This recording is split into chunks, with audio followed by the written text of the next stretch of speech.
அனைவருக்கும் வணக்கம். விருச்சிக ராசிக்காரர்களுக்கு பங்குனி மாதம் முடிவதற்குள் கிடைக்க போகும் பலன்கள் என்ன, இனி இதுதான் நடக்கும் என்று சொல்லக்கூடிய வகையிலும் தடுக்க முடியாது என்று சொல்லக்கூடிய வகையில் எந்தெந்த விஷயங்கள் அமைந்துள்ளன என்று பார்க்கும்போது, இந்த மாதத்தின் துவக்கத்தில் ராசியின் அதிபதியான செவ்வாய் சனியுடன் இணைய போகிறார். இது மிகப்பெரிய அளவில் வரவேற்கத்தக்க ஒரு அமைப்பு இல்லை என்பதை தெளிவாக உறுதிப்படுத்துகிறார். ஆனால் அதே வேளையில் சனியை விட்டு சூரியன் விலகி பஞ்சமஸ்தானத்தில் அமர்வது வரவேற்கத்தக்க ஒரு அமைப்பாக பார்க்கப்படுகிறது. இதில் மாதத்தின் பிற்பகுதியில் புதன் வக்ரகதியில் திரும்புவது சாதகமற்ற ஒரு அமைப்பாக இருந்தாலும், மாதத்தின் பிற்பகுதியில் சுக்கிரன் அர்த்தாஷ்டகஸ்தானம் சுகஸ்தானத்தில் இருந்து விலகி பஞ்சமஸ்தானத்தில் உச்சம் பெறப்போகிறார். சுக்கிரனின் அமைப்பு இந்த மாதம் முழுவதும் மிக பெரிய அளவில் விருச்சிக ராசிக்காரர்களுக்கு ஏற்படக்கூடிய பாதிப்புகளை விலக்கி நன்மை நிறைந்த ஒரு அமைப்பாக மாற்றிக் கொடுக்கக்கூடிய யோகத்தை உருவாக்கி கொடுக்கிறார்.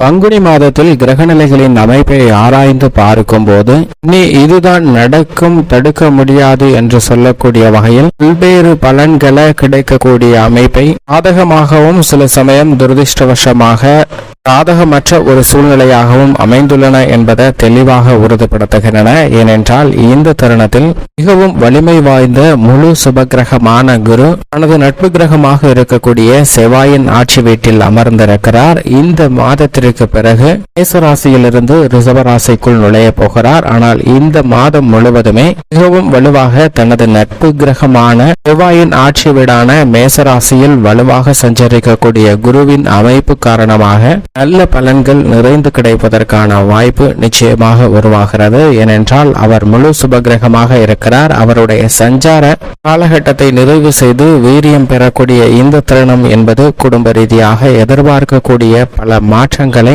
ஏற்படுத்தி கொடுக்கக்கூடிய ஒரு சிறந்த அமைப்பாக பார்க்கப்படுகிறது. ஏனென்றால் மிகவும் வலுவாக அவருடைய சுப பார்வை பல்வேறு இடங்களை வலுப்படுத்துகிறது. எனவே இந்த தருணம் குருவினுடைய அமைப்பு காரணமாக எதிர்பாராத நல்ல பலன்கள் நிச்சயமாக உண்டு என்பதில் சந்தேகமே வேண்டாம். இது மட்டுமல்லாது இந்த தருணத்தில் மிக வலுவாக சனி ஆட்சி பலம் பெற்று சஞ்சரிக்கிறார். நீதி தவறாத நடுநிலை கிரகமாக செயல்படக்கூடிய சனி மிகவும் வலுவாக தனது சொந்த ராசியான கும்ப ராசியில் ஆட்சி பலம் பெற்று சஞ்சரிப்பது நிச்சயமாக பல்வேறு வகையில் ஏற்படக்கூடிய சிரமங்களை விளக்கக்கூடிய ஒரு அமைப்பாக பார்க்கப்படுகிறது. இதன் காரணமாக எதிர்பாராத தொழில் மற்றும் வியாபார ரீதியான பணிகள்ல எதிர்பார்க்கக்கூடிய நல்ல போக்கானது தென்படுங்க. முன்னேற்றத்திற்கான பல வழிகை உருவாகக்கூடிய ஒரு சிறந்த தருணமாக அமைகிறது என்பதை தெளிவாகவும் உறுதிப்படுத்துகிறார். பூமிக்காரகன் மங்களக்காரகன் என்று சொல்லக்கூடிய செவ்வாயும் பங்குனி மாதத்தின் துவக்கத்தில் இருந்தே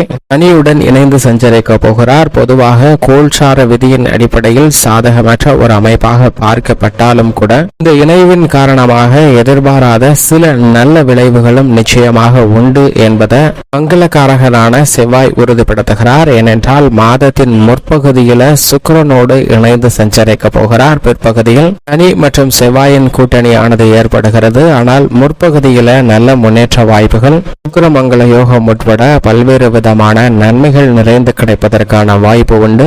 மாதத்தின் பிற்பகுதியில் சுக்கிர பயிற்சிக்கு அடுத்து சற்று கவனம் தேவை. ஆனால் சுக்கிரன் மிக வலுவாக உச்சம் பெற்று தனது உச்ச ராசியான மீன ராசியில் வலுவாக சஞ்சரிக்க போகிறாருங்க. எனவே பங்குனி மாதத்தின் பிற்பகுதி மிகவும் சிறப்பான ஒன்றாக பார்க்கப்படுகிறது. சனி செவ்வாய் இணைவு இருந்தாலும் கூட நவகிரகங்களிலே சுகாதிபதியாக இருக்கக்கூடிய சுக்கிரன் உச்சம் பெறுவதால் பல்வேறு வகையான அதிரடியான மாற்றம் பங்குனி மாதத்தின் பிற்பகுதியில் ஏப்ரல் மாதத்தின் முற்பகுதியில் நிறைந்து கிடைக்கக்கூடிய யோகம் உண்டு என்பதை தெளிவாக உறுதிப்படுத்துகிறார். ஏனென்றால் சுக்கிரன் அங்கு மிகவும் வலுவாக சூரியனுடன் இணைந்து சஞ்சரிக்க போகிறார். புதன் மற்றும் ராகுவுடனும் இணைந்து சஞ்சரிக்க போகிறாருங்க. 4 கிரகநிலைகள் குருவின் ஆட்சி வீடான மீன ராசியில் அமரக்கூடிய இந்த பங்குனி மாதம் பல்வேறு வகையான நன்மைகளை ஏற்படுத்தி கொடுக்கக்கூடிய ஒரு மாதமாக அமைய போகிறது. புதன் நீச்சம் பெற்று இருந்தாலும் கூட இந்த மாதத்தின் பிற்பகுதியில் அவர் மேலும் வலுவிழந்து வக்ரகதியில் திரும்புகிறார். இதனால் சில விஷயங்கள்ல உணர்ச்சி வசப்படுவதற்கான ஒரு சூழ்நிலை உருவாகலாம். புதனின் அமைப்பை பொறுத்த வரைக்கும் சற்று சாதகமற்ற ஒரு அமைப்பாக தான் பங்குனி மாதம் முழுவதுமே இருக்கிறது. இருந்தாலும் மற்ற கிரகநிலைகள் வலுவாக சஞ்சரிப்பதால் பல சிரமங்கள் தடைகள் விலகி நல்ல முன்னேற்றம் நிச்சயமாக உண்டு. ஏனென்றால் சூரியன் சுக்கிரன் புதன் ராகு போன்ற கிரகநிலைகள் ஒரே இடத்தில் அமர்ந்திருப்பதால் வேறு வகையான தோஷங்கள் நீங்கி நன்மை நிறைந்து கிடைப்பதற்கான வாய்ப்பு வாய்ப்பு நிச்சயமாக உண்டு. எண்ணம் போல்தான் வாழ்க்கை என்று சொல்லக்கூடிய வகையில் இந்த தருணத்தில் நீங்கள் என்ன எண்ணுகிறீர்களோ அவைதான் நடப்பதற்கான யோகத்தை 4 கிரக நிலைகளின் கூட்டணியும் 2 கிரக நிலைகளின் கூட்டணியும் உறுதிப்படுத்த போகின்றன. எனவே எதிர்மறையான சிந்தனைகள் கருத்துக்களை நிச்சயமாக விளக்க வேண்டும். உங்களுடைய வாழ்வில் நல்லதே நடக்காது, ஒரு கிரகம் கூட நல்லது செய்யாது என்று மனநிலையை நிச்சயமாக மாற்றிக்கொள்ள வேண்டுங்க. ஏனென்றால் சில கிரக நிலைகள் சாதகமற்றிருந்தாலும் சில கிரக நிலைகள் வலுவாக சஞ்சரிக்கும் போது நிச்சயமாக நல்ல பலன்கள் இந்த பங்குனி மாதத்தில் கிடைக்கும் என்பதுல சந்தேகமே வேண்டாம். அது மட்டுமல்லாது கன்னிராசியில் மிகவும் வலுவாக மோட்சக்காரகரான கேது சஞ்சரிக்கிறாருங்க. கேது நம்மளுடைய எண்ண ஓட்டங்களை கட்டுப்படுத்தக்கூடியவராகவும் சுப நிகழ்ச்சிக்கு வித்திடக்கூடியவராகவும் பார்க்கப்படுகிறார். அப்படிப்பட்டவர் வலுவாக தனது சமகிரகமாக இருக்கக்கூடிய புதனின் ஆட்சி வீடு உச்ச வீடாக இருக்கக்கூடிய கன்னிராசியில் சஞ்சரிப்பதால் நிச்சயமாக பல்வேறு வகையில மனதில் தோன்றக்கூடிய எண்ணங்களை கட்டுப்படுத்துவதற்கான வாய்ப்பு நிச்சயமாக கிடைக்க இருக்கிறது. எனவே எதிர்காலத்தை பற்றிய அச்சம் நீங்கக்கூடிய வகையில் கேதுவின் அமைப்பு காரணமாக அதிரடியான மாற்றங்களை சந்திப்பதற்கான யோகம் உண்டு. சந்திரனை பொறுத்த வரைக்கும் அஷ்டமத்தில் சஞ்சரிக்கும் போது மட்டும் கவனம் தேவை. மற்ற தருணங்கள்ல நல்ல பலன்களை நிச்சயமாக பெற்று தருவாருங்க. இப்படி நவ கிரகங்களின் அமைப்பும் இந்த பங்குனி மாதத்தில் அமைந்திருக்க மிக சிறப்பாக ஏற்படக்கூடிய பயிற்சியாக பார்க்கப்படுவது செவ்வாய் பயிற்சி, சுக்கிர பயிற்சி, சூரிய பயிற்சி என அனைத்துமே மிகப்பெரிய அளவுல மாற்றத்தையும் அதே சமயம் புதன் வக்ரகதியில் திரும்புதல் உள்ளிட்ட சில சாதகமற்ற சூழ்நிலையும் நடைபெறுகிறது. இப்படி கிரகநிலைகளின் அமைப்பு இருந்தாலும் குடும்பம், உத்தியோகம், தொழில் என அனைத்திலும் ஏற்பட்ட மாறுதல்கள் கிடைக்கின்றன என்று பார்க்கும்போது விருச்சிக ராசிக்காரர்களை பொறுத்த வரைக்கும் குரு இந்த மாதம் முழுவதும் 6ல் சஞ்சரிக்க போகிறார். இந்த மாதத்திற்கு பிறகு எதிர்பார்ப்புகளை பூர்த்தி செய்யக்கூடிய 7ஆம் இடத்தில் நுழைய இருக்கிறாருங்க. எனவே குடும்ப ரீதியாக விருச்சிக ராசிக்காரர்கள் சந்தித்து வந்த தடைகள் இந்த மாதத்திற்கு பிறகு முற்றிலும் விலகும். பல்வேறு வகையான சுப நிகழ்வுகள் இனிமையாக நடைபெறுவதற்கான யோகம் உண்டு. எந்த விஷயத்தை முயற்சி செய்தாலும் அவற்றில் வெற்றி கிட்டும். குடும்பத்தில் ஏற்பட்டு வந்த ஒற்றுமை இன்மையில நல்லதொரு மாற்றம் ஏற்பட்டு ஒற்றுமை அதிகரிக்குங்க. உத்தியோகம் சார்ந்த பணிகளில் அர்த்தாஷ்டக சனியின் ஆதிக்கம் நிறைந்திருக்கக்கூடிய இந்த வேளையில் சனியுடன் ராசியின் அதிபதியும் இணைவது நிச்சயமாக சில சிரமத்தை ஏற்படுத்தக்கூடிய ஒரு அமைப்பாக தான் பார்க்கப்படுகிறது. எனவே உத்தியோகம் சார்ந்த பணிகள்ல வீண் விவாதங்களை தவிர்த்திடுங்க.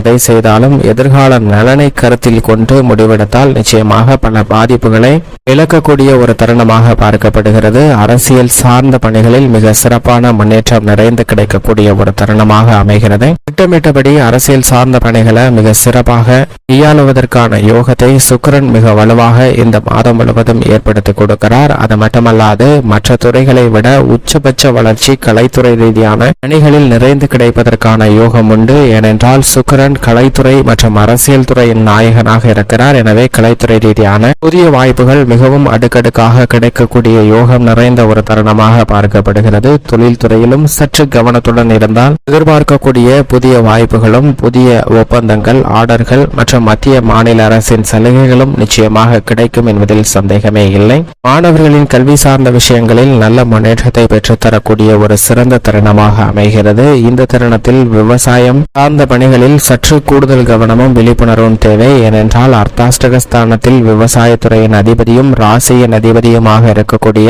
செவ்வாய் சனியுடன் இணைந்து சஞ்சரிக்க போகிறார். எனவே சற்று பணிகள் கடுமையாக இருக்கும். கவனமும் விழிப்புணர்வும் மிக முக்கியமாக தேவை. பெண்மணிகளின் நலனுக்கு பொறுப்பேற்ற குருவும் சுக்கிரனும் மிக வலுவாக சஞ்சரிப்பது நிச்சயமாக பெண்மணிகளுடைய நீண்ட நாள் கனவை பூர்த்தி செய்யக்கூடிய ஒரு மாதமாக இந்த பங்குனி மாதம் அமையும் என்பதில் சந்தேகமே வேண்டாம். மேலும் பெண்மணிகள் திட்டமிடக்கூடிய அனைத்து விதமான விஷயங்களிலும் நிறைந்த நன்மையும் முன்னேற்றமும் மிக சிறப்பாக பெறக்கூடிய யோகம் நிறைந்த ஒரு தருணமாக அமைகிறது. மேலும் சாதகமாக மாற்றிக்கொள்ள நிச்சயமாக விருச்சிக ராசிக்காரர்கள் வாரத்தில் ஏதேனும் ஒரு நாள் உங்களால் இயன்ற வரை மற்றவர்களின் பசியை தீர்ப்பதற்காக ஏதேனும் அன்னதான உதவி செய்யுங்கள். அப்படி செய்வதால் நிச்சயமாக உங்களுடைய வாழ்வில் ஏற்படக்கூடிய பல சிரமம் விலகும். அதிலும் குறிப்பாக சனிக்கிழமை அன்னதான உதவி செய்யுங்க. ஏனென்றால் அர்த்தாஷ்டக சனியின் ஆதிக்கம் நிறைந்திருக்கக்கூடிய வேளையில் இதுபோன்ற உதவிகளை செய்வதால் நிச்சயமாக உங்களுடைய வாழ்வில் ஏற்படக்கூடிய பல சிரமங்கள் விலகி நன்மை நிறையும் என்பதில் சந்தேகமே இல்லை. அது மட்டுமல்லாது கேதுவும் லாபத்தில் அமர்ந்திருப்பதால் நிச்சயமாக அதிரடியான மாற்றம் உண்டு.